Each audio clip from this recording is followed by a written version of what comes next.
पूज्यपाद गोस्वामी श्री तुलसीदास जी महाराज कहते हैं, भगवान के अवतरण के उपरांत श्रीधाम अयोध्या जी में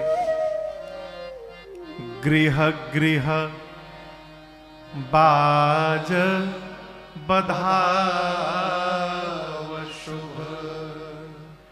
क्यों? प्रगटे हैं सुषमा कंद, हर्षवंत सब जहां तहां, नगर नारी नर वृंद।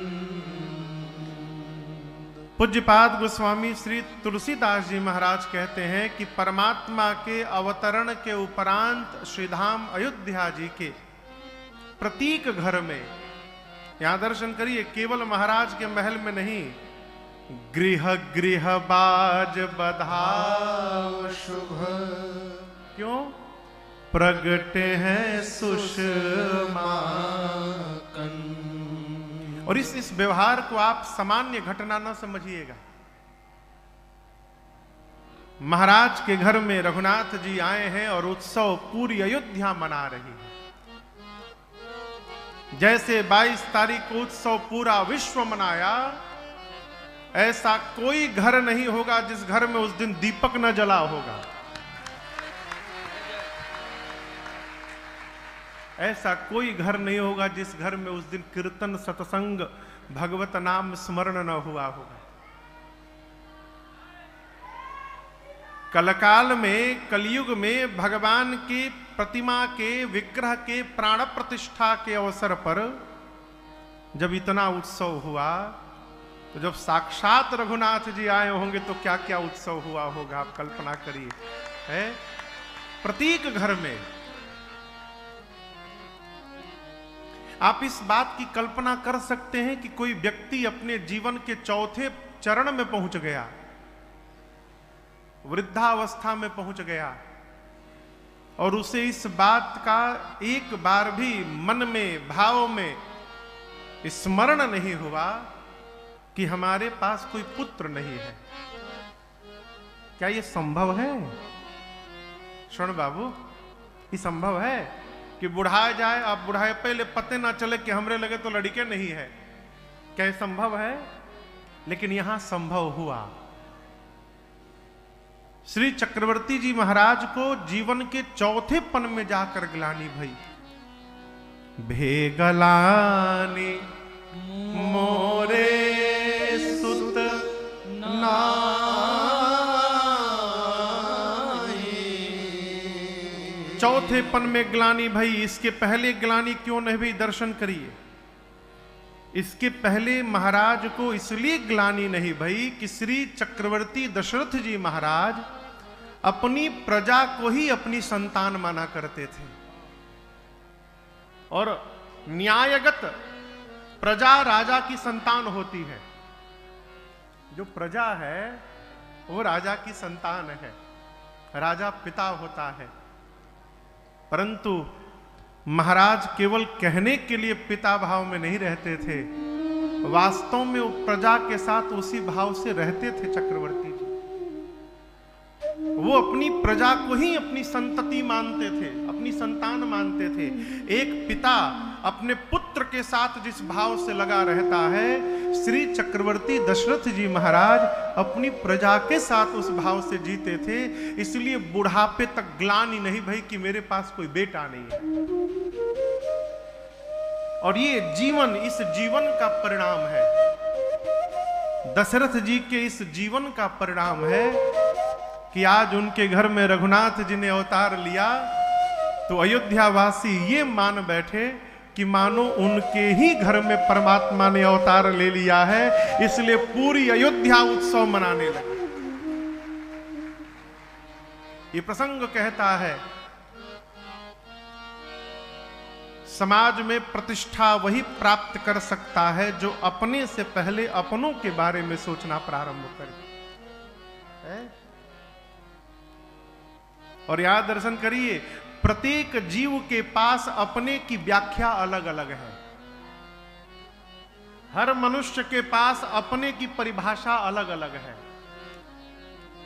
कोई अपने को ही अपना मानता है, कोई अपने बेटा बेटी को अपना मानता है, कोई अपने परिवार को अपना मानता है, और जो महात्मा होता है वो पूरे विश्व को अपना मानता है। ये मूल अंतर है? महात्मा ही कह सकते हैं सर्वे भवन्तु सुखिनः सर्वे सन्तु निरामया। जो स्व पर केंद्रित है उसके मुख से ये शब्दावली निकल ही नहीं सकती। श्री चक्रवर्ती जी महाराज, उनकी परिभाषा में अपने का बड़ा विचार बहुत विस्तार है। वो स्व पर नहीं है, उनका स्व भी जगत से बड़ा है महाराज, इसलिए जगदीश उनके घर में अवतरित हुए हैं। ये प्रसंग कहता है स्व को बड़ा बनाइए। नीरज बाबू, स्व को बड़ा बनाइए। स्व समझ रहे हैं? स्व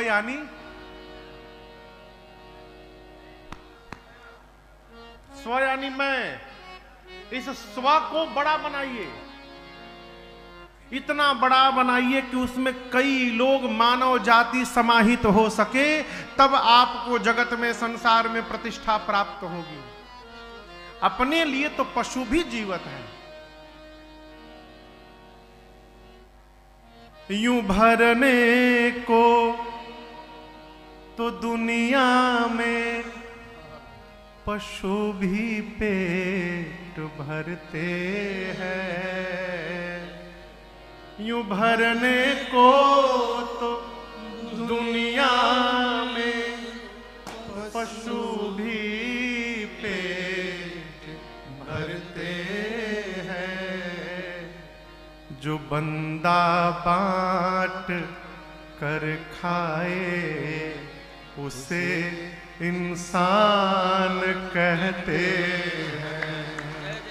जो बंदा बांट कर खाए उसे इंसान कहते हैं। पराया दर्द अपनाए उसे इंसान कहते हैं। महाराज के घर में रघुनाथ जी आए, पूरी अयोध्या उत्सव मनाने लगी। सब लोग बधाई गा रहे हैं, नृत्य कर रहे हैं। श्री चक्रवर्ती जी भी आनंद में हैं, लेकिन मन कहीं न कहीं थोड़ा बेचैन है। बेचैन क्यों है? अपने गुरु जी की बात का स्मरण करके। गुरुदेव ने कहा था कि धरहु धीर होई हहि सुत, चार पुत्र होंगे महाराज धैर्य रखिए। राम जी आ गए, चक्रवर्ती जी सोचने लगे बड़का तो आ गई लो, बाकी के 3 को कहीं नहीं खिलो आवत, बाद वाले 3 क्यों नहीं आ रहे हैं? अभी सोच ही रहे थे तब तो दासी आई, आकर बोली महाराज बधाई हो, बधाई हो, बधाई हो, बधाई हो महाराज, बधाई हो, बधाई हो। महाराज बोले किस बात के लिए, जल्दी बताओ। बोले ऐसे नहीं बताऊंगी, ऐसे ना बताएं हम। कैसे बतेबू? अरे राजा जी खजानवा दे दो, रानी जी गहनवा दे दो, राजा जी खजानवा दे दो, रानी जी गहनवा दे दो, राजा जी खजानवा दे दो, रानी जी गहनवा दे दो। बाजी नाम जीरा ऐसे हीरा रतनवा दे दो, राजा जी खजानवा दे दो, रानी जी गहनवा दे दो, राजा जी खजानवा दे दो, रानी जी गहनवा दे दो। बाजी नाम जीरा ऐसे हीरा रतनवा दे दो, राजा जी खजानवा दे दो,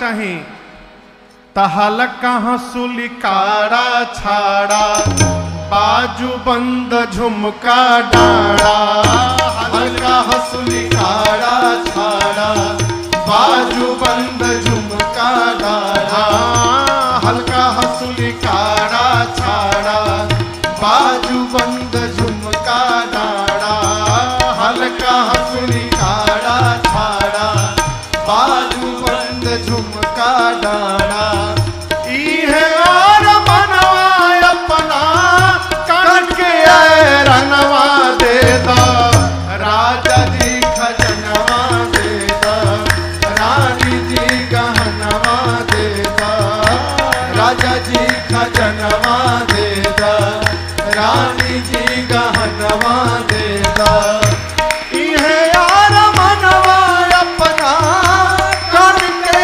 रनवा देता राजा जी खजनवा देता रानी जी गहनवा देता राजा जी खजनवा देता रानी जी गहनवा देता और ही का चाही पाँव के पैजनिया दे दा कमर कर धनिया दे दा पाँव के पैजनिया दे दा कमर कर धनिया दे दा पाँव के पैजनिया दे दा कमर कर धनिया दे दा पाँव के पैजनिया दे दा कमर कर धनिया दे दा इहे बापी चढ़वा अपनी करके कंगनवा दे दा राजा जी खजनवा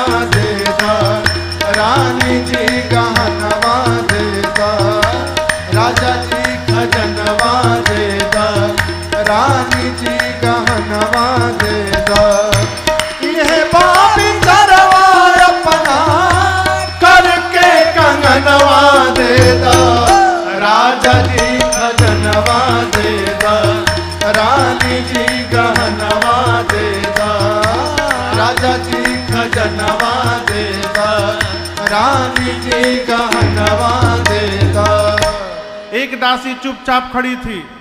महाराज बोले तहरा का चाही?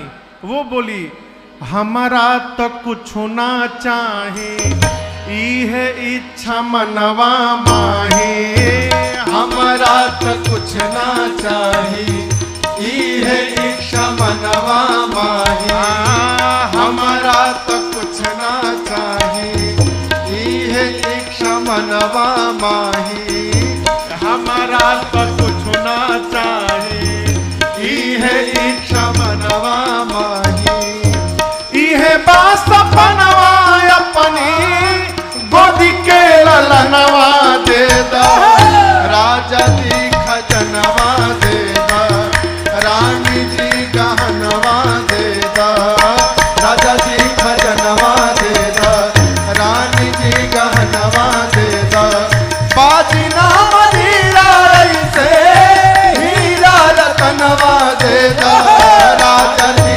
खजनवा देता रानी जी गहनवा देता राजा जी खजनवा देता रानी जी गहनवा देता राजा जी खजनवा देता रानी जी गहनवा देता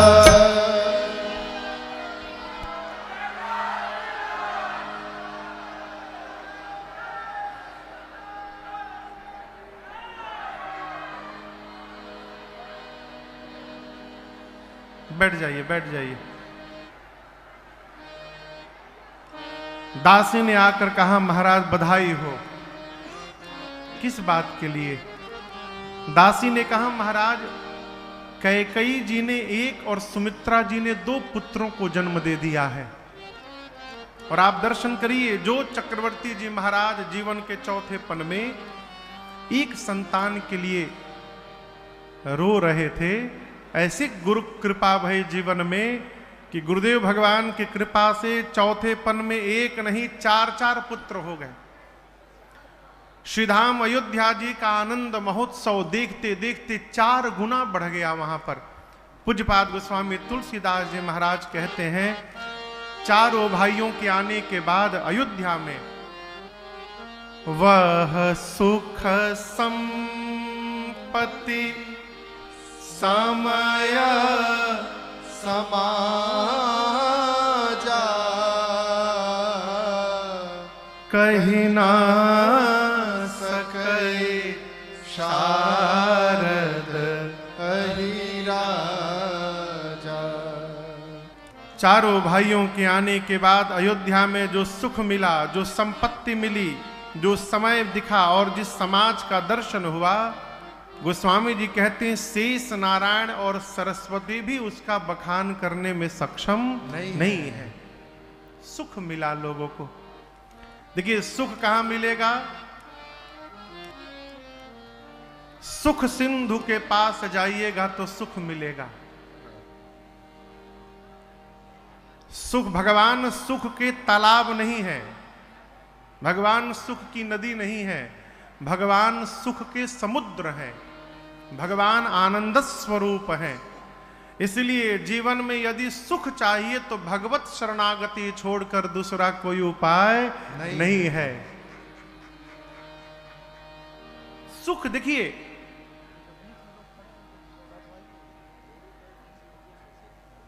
थोड़ा उन्हें शांत करा हुआ।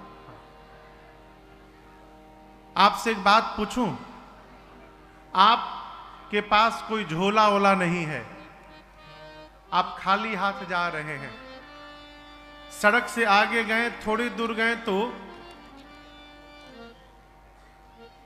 पीतल का एक बड़ा सा कलश मिल गया, कलशा, इतना बड़ा कलश रास्ते पर मिल गया, उठाएंगे कि छोड़ देंगे?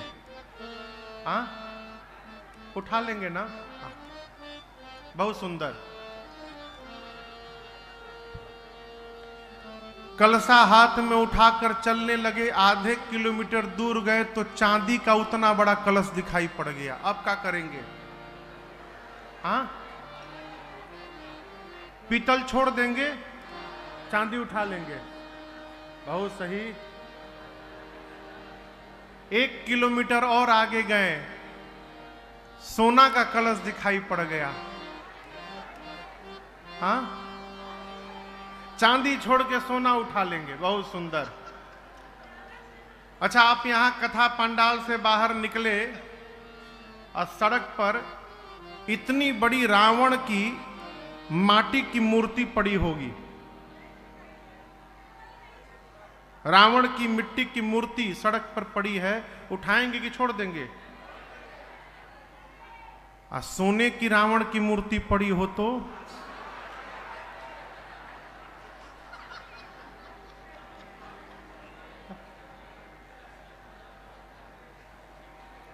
मिट्टी का रावण छोड़ देंगे महाराज, सोने वाला रावण ले लेंगे। हाँ। मैंने सूते होते के जगह चाहिए का उतना लंबा? पंडित जी हमको दिखाई दे रहा है, हमको दिख रहा है, आप थोड़ा घुसकी जगह देंगे, मान सोने होने के बाद पलड़े के बाद वही जाए तब।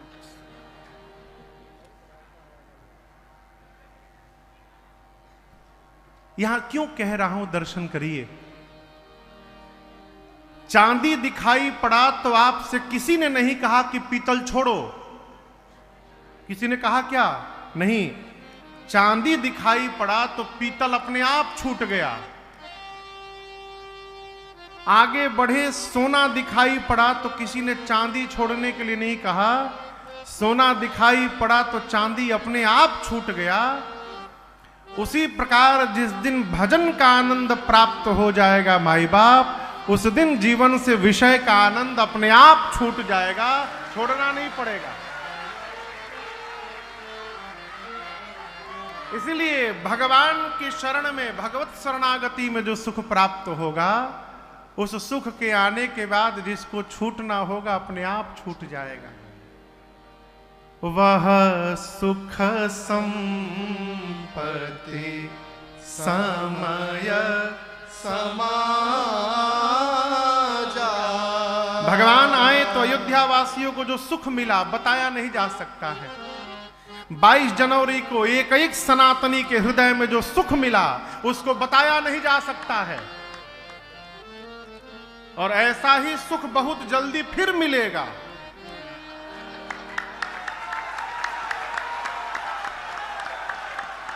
हाँ, देखिए हम कुछ कह नहीं रहे हैं,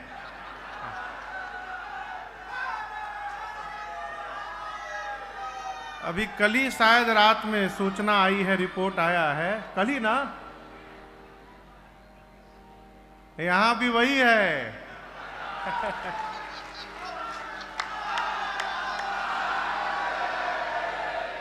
बहुत जल्दी बाबा प्रगटेंगे यहां पर भी। हाँ। ये सुख बताया नहीं जा सकता हो। संपत्ति, संपत्ति, जीवन की संपत्ति जानते हैं क्या है? ये भगवत नाम संपत्ति है। विजय बाबू कहां बैठे हैं? हाँ। दिखाई नहीं दे रहे हैं, पीछे चले गए कहा? हाँ चले गए, वो पीछे होंगे, आगे नहीं होंगे, पीछे चले जाएंगे। असली संपत्ति क्या है? भगवत नाम। देखिए ये संपत्ति अर्थ प्रदान युग है, इसकी आवश्यकता पड़ेगी स्थान स्थान पर, इसके बिना हम व्यवहार नहीं कर सकते।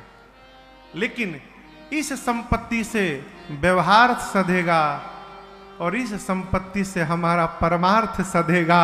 विवेकी पुरुष को उस संपत्ति के साथ इस संपत्ति को भी समेटना चाहिए। एक महात्मा थे, वो हजारी माला रखे थे। हजारी माला जानते हैं? उसमें 1008 मन का होता है।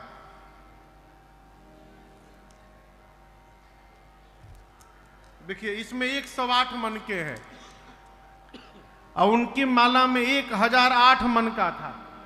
इतनी बड़ी माला पोटली बना के गरले में महात्मा लोग लेके एक तरफ से इधर से दूसरी तरफ हाथ लगा के और उसी में जपते रहते हैं।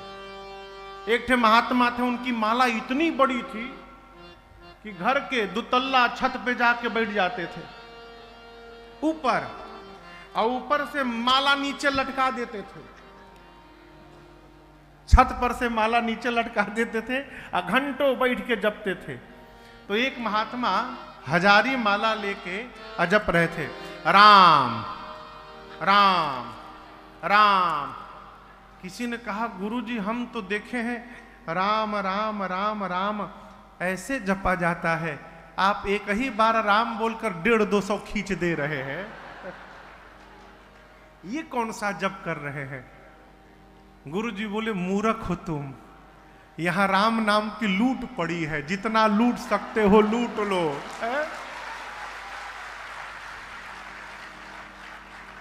एक एक बिटोरेंगे, कहीं पीछे नहीं रह जाए, इसलिए खींचते रहो राम राम राम राम। ये असली धन है। और याद रखिएगा, जिसके पास भगवत नाम रूपी संपत्ति आ गई उससे अधिक धनवान संसार में दूसरा कोई नहीं हो सकता। यही पूंजी ट्रांसफरेबल है। इसके अलावा जितना बनाइए, अरे सब कुछ छूटी, सब कुछ छूटी,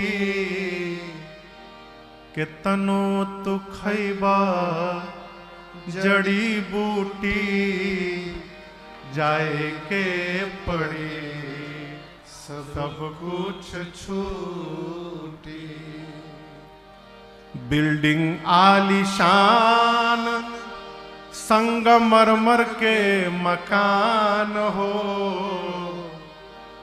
सारा मृत्यु लोक के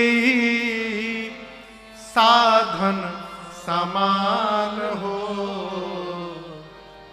जाई नाही साथे कौड़ी फूटी, जाए के पड़ी सब कुछ छूटी।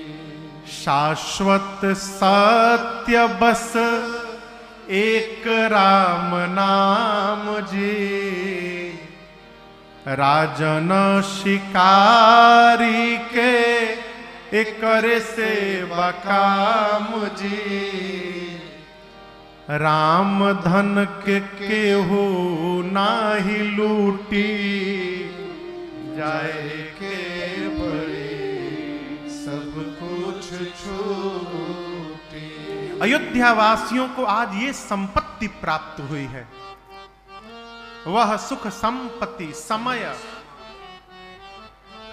जिस समय परमात्मा अवतार लिए होंगे उस समय की कल्पना करिए। उस वेद भगवान कहते हैं, जेहि दिन राम जन्म श्रुति गा, वही तीरथ सकल तहां चलिया। चैत्र मास शुक्ल पक्ष श्री राम नवमी के दिन ब्रह्मांड के जितने तीर्थ हैं, सारे के सारे तीर्थ अपने आप को कृतार्थ करने के लिए, अपने जीवन को धन्य करने के लिए अयोध्या में आकर उपस्थित रहते हैं। सारा तीर्थ अवध में रहता है उस दिन। कल्पना करिए कैसा समय होगा। और समाज तो कुछ में मत करिए, ऐसा लगता है मानो पूरा ब्रह्मांड उतर गया है। गोस्वामी जी कहते हैं, भगवान के आने के बाद जो सुख मिला, जो संपत्ति मिली, जो समय आया और जो समाज दिखाई पड़ा, कहीं न सके सारथ अहि राजा। मां सरस्वती और शेष नारायण भी उसको बताने में सक्षम नहीं है। खूब आनंद महोत्सव चल रहा है, पूरा का पूरा देव समाज इस उत्सव का दर्शन करने के लिए उपस्थित है। रात्रि देवी चिंतित हो गई। रात्रि समझ रहे हैं ना, रात। रात सोचने लगी कि सब तो पहुंच गए, हम कैसे पहुंचे? हम तो दिन में जा नहीं सकते, भगवान दिन में ही आ गए हैं। तो यहां रात्रि ने संध्या को पटाया। संध्या समझते हैं? रात के पहले जो समय घड़ी होती है उसको संध्या बेला कहते हैं, जिस समय दिन रात मिलते हैं। गोस्वामी जी कहते हैं, तदपि बनी संध्या अनुमानी। संध्या की ओट में रात्रि अयोध्या प्रवेश करती हैं और जाकर कोने में चेहरा नीचे झुका के खड़ी हो गई। भगवान पूछे रात्रि देवी से कि आप उदास क्यों हैं? रात्रि बोली, प्रभु आपने अवतार लिया, सभी देवताओं ने दर्शन किया, मैं इतनी बड़ी अभागी हूं, मैं दर्शन करने से वंचित रह गई। प्रभु आप दिन में अवतार ले लिए, दिन में मैं रहती नहीं हूं। भगवान ने कहा, देवी इस बार क्षमा करिएगा, परंतु द्वापर में जब कृष्ण रूप में अवतार लूंगा तो ये सौभाग्य मैं केवल और केवल आपको प्रदान करूंगा, अगली बार मध्य रात्रि में मैं अवतार लूंगा। रात्रि प्रसन्न हो गई। जिस वंश में परमात्मा आए हैं उस वंश का नाम है, आपको क्या है पता है? हाँ, सूर्य वंश। भगवान सूर्य नारायण के वंश में परमात्मा ने अवतार लिया है और दिन के 12 बजे सूर्य नारायण ठीक सिर के ऊपर रहते हैं। अच्छा आप बताइए, आपके घर में ब्याह हो, चाहे कोई उत्सव हो, और आपको लखनऊ भेज दिया जाए, जाएंगे? और जाना पड़ गया तो मन लगेगा वहां पर लखनऊ में? कहिए, नहीं लगेगा। शरीर